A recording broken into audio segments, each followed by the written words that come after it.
Hi everyone, Tom was here, back at it with another mock draft. The draft is in a little over a week away, and we have no answers in regards to the quarterback situation of the Pittsburgh Steelers.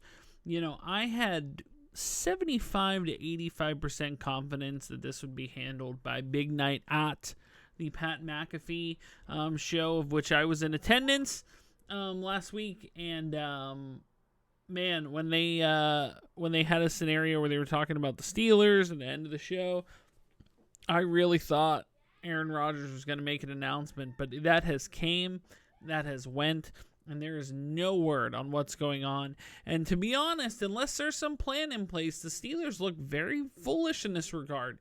In the last few years, they've kind of been played a fool by several people. Brandon Ayuk being one of them, and a few other ones. It just they don't come off looking like a destination. They don't come off looking very good. So we have to go based on a scenario that Aaron Rodgers currently is not a Pittsburgh Steeler. And with, like I said, a little over a week to draft day, we have to go based off an assumption that Aaron Rodgers may not be a Pittsburgh Steeler. He seems to be, you've seen these reports from people like Albert Breer, and they're saying like, oh, this is what Rodgers wants out of the Vikings. The big talk about the Vikings. You know what, Minnesota? Good luck. Good luck. You know what I mean? If this guy wants to, live in Brett Favre's shadow his entire career, so be it. You know what I mean? Good luck, dude. Eventually, he'll retire. He somehow thinks if he he went to the Jets and he's like, well, maybe I can do better than what Favre did there. He didn't. It probably won't be the same thing with the Vikings either. As soon as he has one bad game, they'll be calling for JJ. I don't know what his enchantment is with the Vikings, other than similar to Brett Favre, that he wants to stick it to the Packers one last time, being in the same division. But if that's the case, bye. Don't want you. You want a quarterback that is showing they're all in, that they want to be here. And he has not shown that, at least based on the, he hasn't said anything, but he hasn't said any, there's nothing at all. There's, now this is, free agencies came and went at this point. It seems like everything's getting held up by this deal. There's a new deal for Watt potentially on the table. There's potential free agents that could have been signed. There's a lot of different things that, are kind of feels like they're being put on pause. Do the Steelers have a plan? We have to hope they do. But once again, we're based on another scenario with, like I said, once again, a little over a week before the draft that Aaron Rodgers is not here. And so we have to go based off that scenario. We have to do a mock draft based on that scenario. I'm trying out a new draft simulator. This is the NFL Draft Buzz Simulator I was kind of messing around with. Has some interesting little things that are a little bit different than the other one I've used before. So, let's get into Mock Draft 2.0 for the Pittsburgh Steelers on Tom Was Here. Hey guys, it's Blake Henson. Angelo Spagnolo. Dorn Dickerson. This is Donnie Football from 93.7 The Fan. And I'm KDKA meteorologist Mary Hours, and you're watching Tom Was Here. Tom was here. Tom Was Here. Tom was here. Tom Was Here. Like a true professional. That's incredible.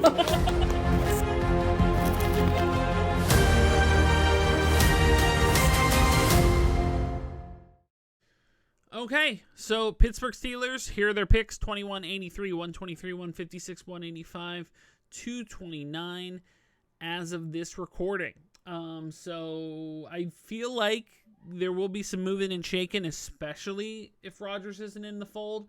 And, the Steelers don't have confidence that this is something they're going to, that they're not going to get him this year. I think there'll be a lot of moving and shaking around in this draft, whether that's trade up, trade down scenarios. Who knows? But let's step into this one now, and we'll see how it shakes out. Okay, so far kind of falling roughly how it's expected to go. Shadord 6 is interesting.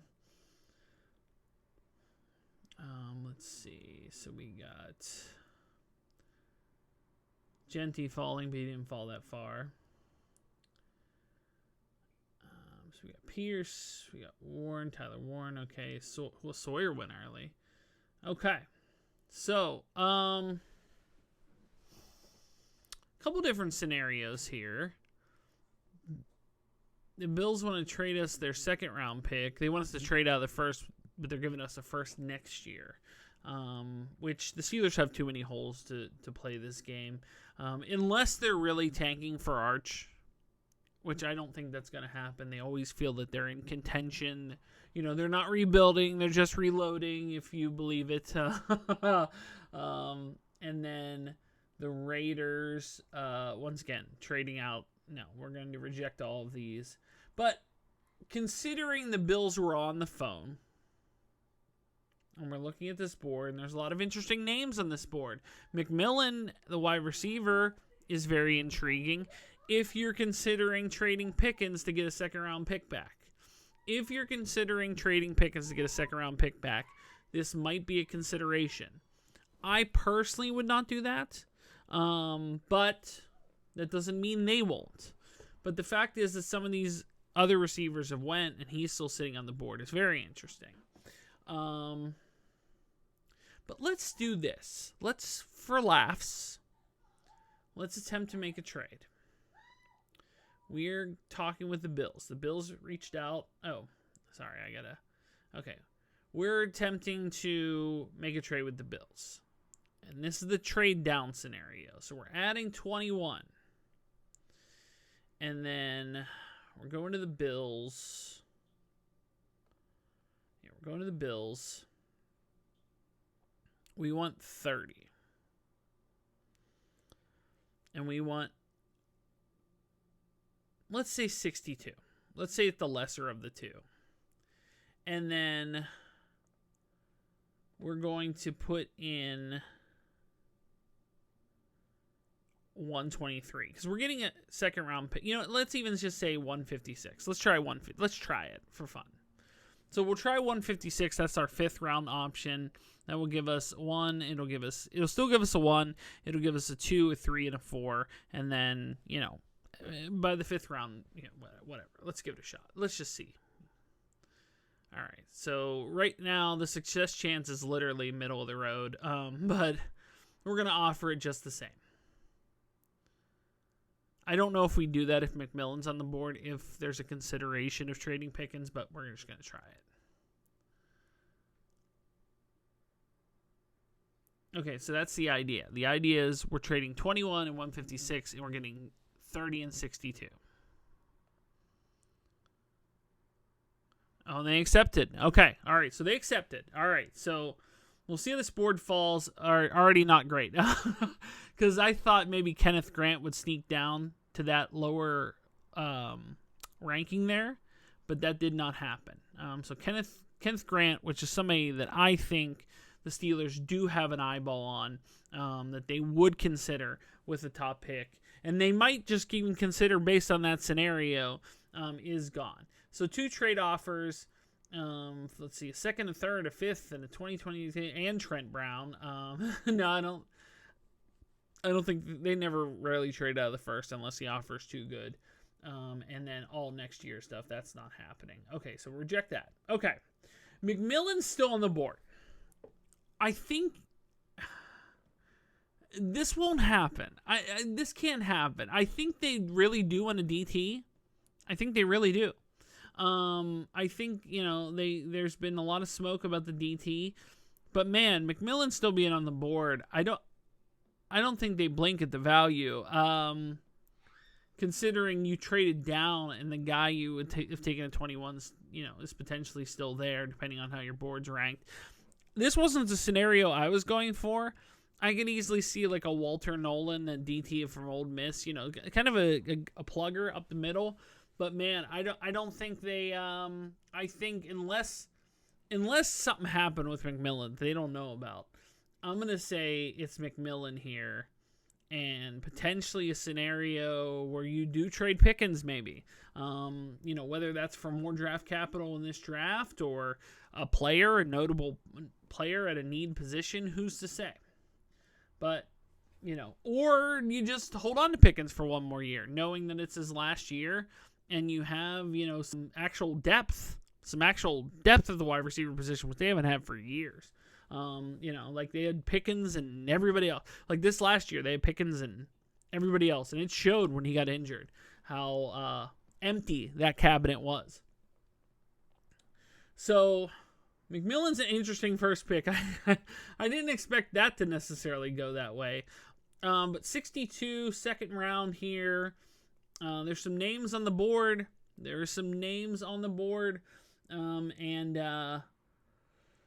Man, who's to say? Who is to say? I'll tell you what. The Steelers have brought in, as far as their top 30 visits, I believe 9 running backs now. Of their top 30 visits, 9 of them are running back. They are taking a running back. They will be taking one high. You might not like that, but that's the case. Now, it wasn't the first round because McMillan, was the top wide receiver in this draft, fell to us, but they will be within the first few rounds. I think a running back will be taken, and at this point here, you got a Trayvon Henderson, you got a Caleb Johnson. Now Trayvon Henderson, is interesting. He's had a lot of injuries. You got Dylan Sampson here.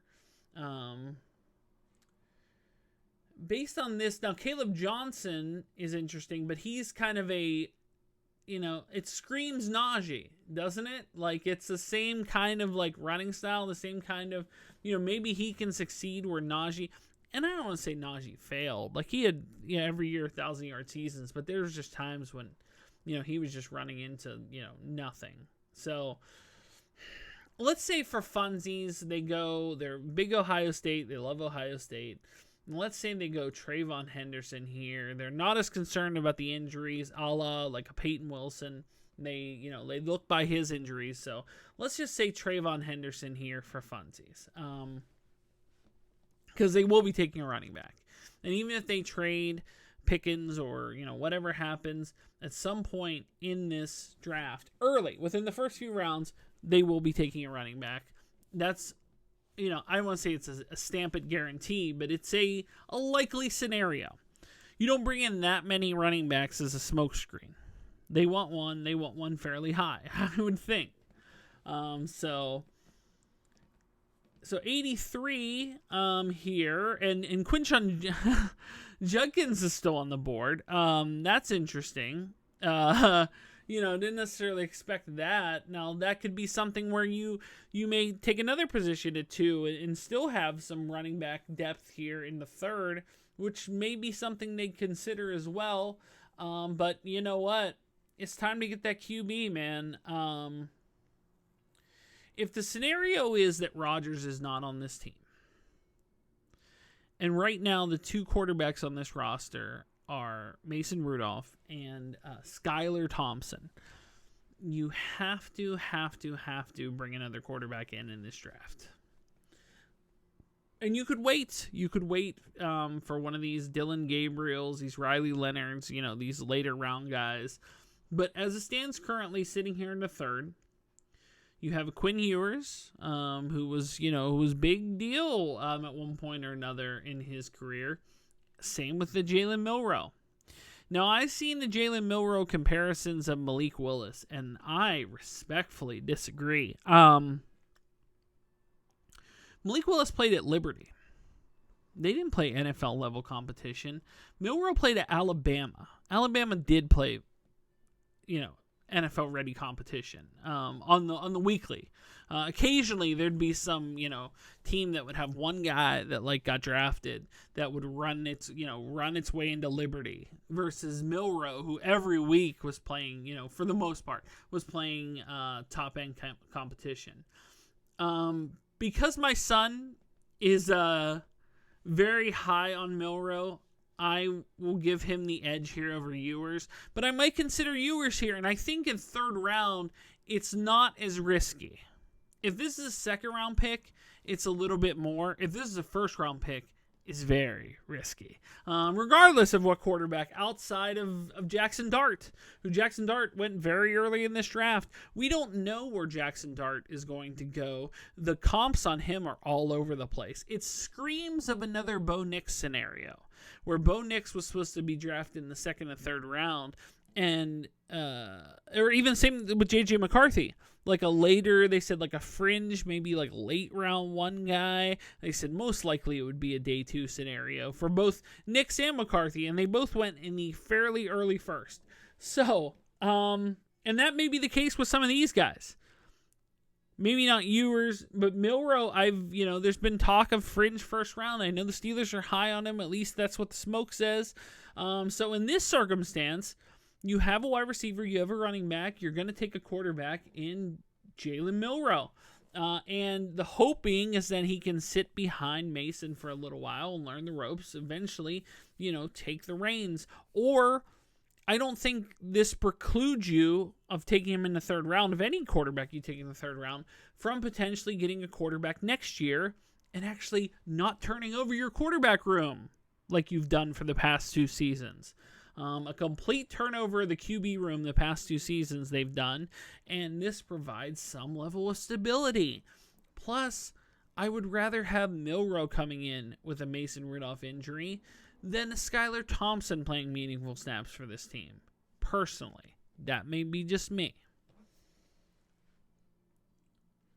So, let's see. Where are we picking again? We're picking at 123. So we have a little bit of a wait for the 4th round, and we have gone offensive heavy. Wasn't necessarily the plan. I think they still need they definitely need some D-line. Now, it could be a scenario that McMillan fell into your laps, and you're like, well, you know what? Maybe we trade Pickens for a D lineman from somewhere. Plus, there's also the post-draft purge that we have, whenever people get drafted, that players end up getting traded or released or moved in some form or fashion.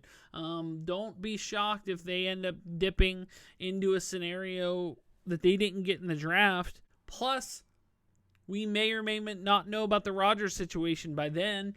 And if Rodgers does sign with the team on a 1-year deal, which is what's being reported, then I'd much rather have a QB room that is Rodgers, Mason Rudolph, and Jalen Milroe, or any third round, option at QB, versus Skylar Thompson potentially taking meaningful snaps for this team. My apologies, I'm very negative on Skylar Thompson. I've seen him play. So 4th round, 123. Pick 123, and let's see. You know what? I see one right here. Now, a cornerback, you could always use corners. But we have a Jordan Phillips, the defensive tackle from Maryland. 6'2", 312, big boy. You kind of need a plugger in the middle. And I think they go defensive here, and they do take a DT. I think there will be a defensive tackle or lineman taken in this draft, maybe 2. And you know what? We're going to take Jordan Phillips here because he fell to this point, and we're going to feel pretty good about it. Now, we have a bit of a wait between 123 and 185. There hasn't been a lot of trade offers being thrown my way in these rounds versus other rounds. But you know what? I feel pretty good about the needs. I feel pretty good about, what we've picked up here. I think the Steelers scenario that they often do is this exactly. They pay defense and they draft offense. This is what they've been doing since Omar took over.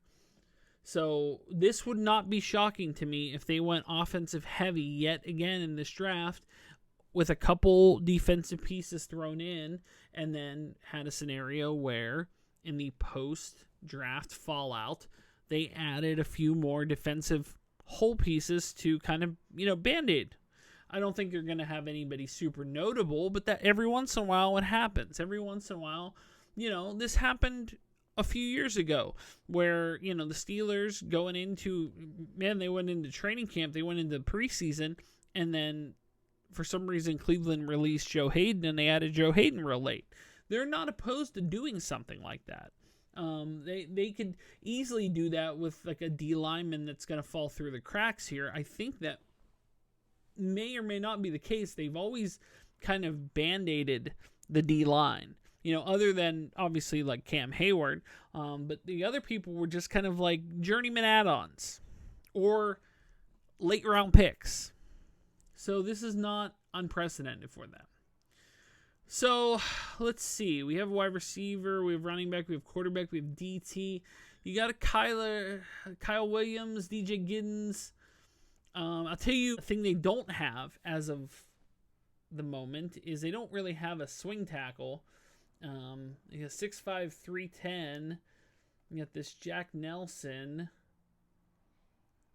6'7", 314. That's a big boy.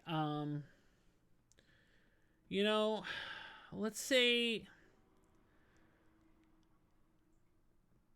I'm not sure if either of these provide any position flexibility in this sense, but let's say Jack Nelson is just a big plugger, offensive tackle, that they have really no depth at the moment outside of their main starters. Not saying that they would take that particular guy, but they would, I think, will be taking a swing tackle type in this draft.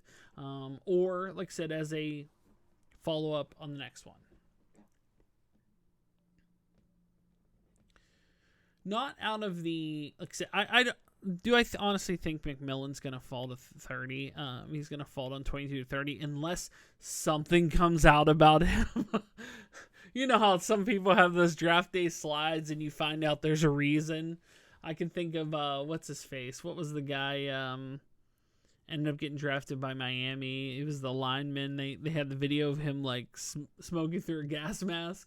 Yeah, that guy. Yeah, they're like, what happened? They're like, oh, this happened. Yeah, beyond something like that, that guy's going to go probably early. But you know what? In this case, look, there's been draft day slides before, and I honestly think the Steelers would, I wouldn't be shocked if they drafted a wide receiver in the first round. I wouldn't if one slid. If one they really like slid, especially if, this is the last year for Pickens, and certainly, when you hear the tea leaves and you read the things, it may well be. So 7th round, 229. The Steelers needs is a linebacker. Well, Steelers never leave a draft without a linebacker. But I don't see anybody of note here that screams linebacker. There's a Taj Brooks, Jordan Hancock, Ohio State safety. They could always use safety help, even though they added a safety in Juan Thornhill this past season. We got Cam Jackson. We got another DT.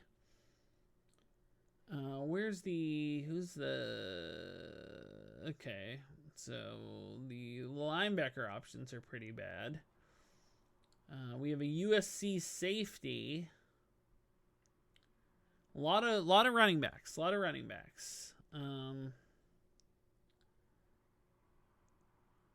Ja'Cory Brooks, Isaac Tesla, wide receivers.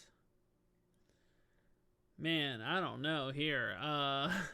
You know what? I'll just say because, it's Ohio State. They do love their Ohio Staters, and they could always add a little bit more safety help. Then again, you know what? They could do this with, they could double dip at wide receiver as well. Their depth at the moment behind Pickens and DK is shaky at best. It's not the greatest line. Like, obviously Calvin Austin has shown some stuff. Roman Wilson, who knows? But beyond those two, you got a Scotty Miller, a Skowronek. Now, I like Skowronek's play. When I saw him, he seems to be trying. Scotty Miller is a vet body. He's not someone that inspires full confidence. I would easily take a project here at the 7th round, because the 7th round is the 7th round. Like it's a lottery ticket at best. 4.5740 for this guy. Let's look for a burner. Do we have a burner? We don't have any burners. 4.61. I don't think we're gonna double dip in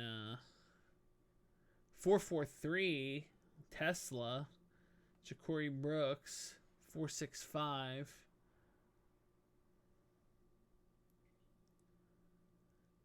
Yeah,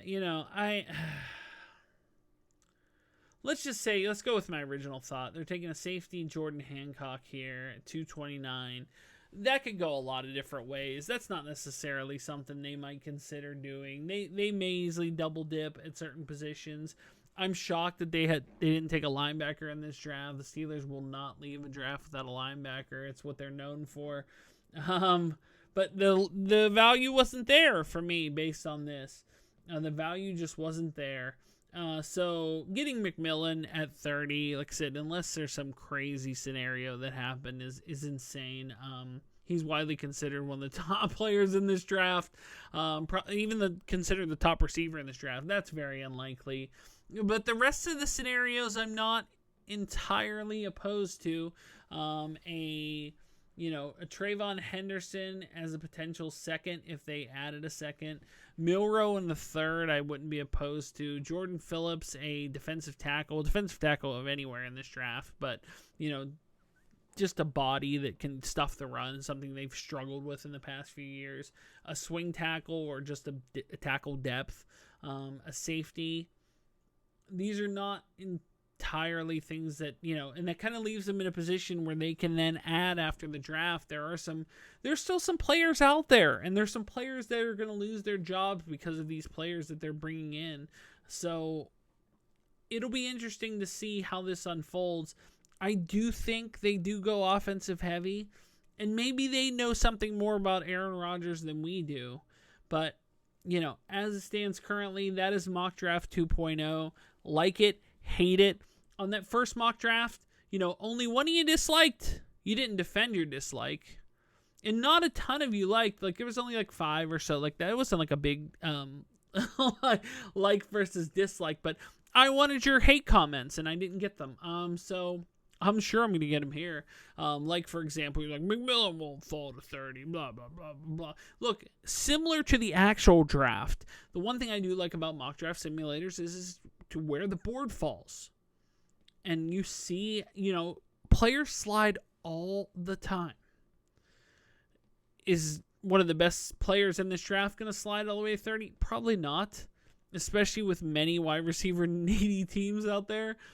Very unlikely. But, I could see a scenario where maybe he slid or some other notable receiver slid to 21 and they drafted him and Pickens is suddenly on the block, or you keep Pickens around for this year knowing you probably won't re-sign him and put his last year in, or if you know you're not going to re-sign him, why don't you just deal him off? Or do you hope that, the 1 year of Rodgers, you get this, if it's Rodgers and you kind of put all your guns in to build up the offense as well as you can for a shot at, doing something. Who knows? A lot of questions will be answered in this next week here. And it's going to be very interesting to see how it all shakes out. But that'll do it for Mock Draft 2.0.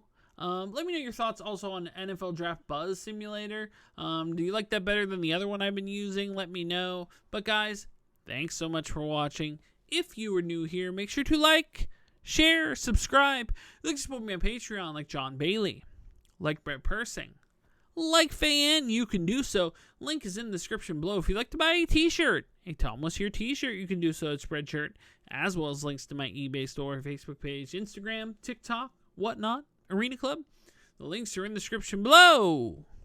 But when it comes to the next mock draft, and there will be a couple more before the actual draft pops off, guys, thanks so much for watching.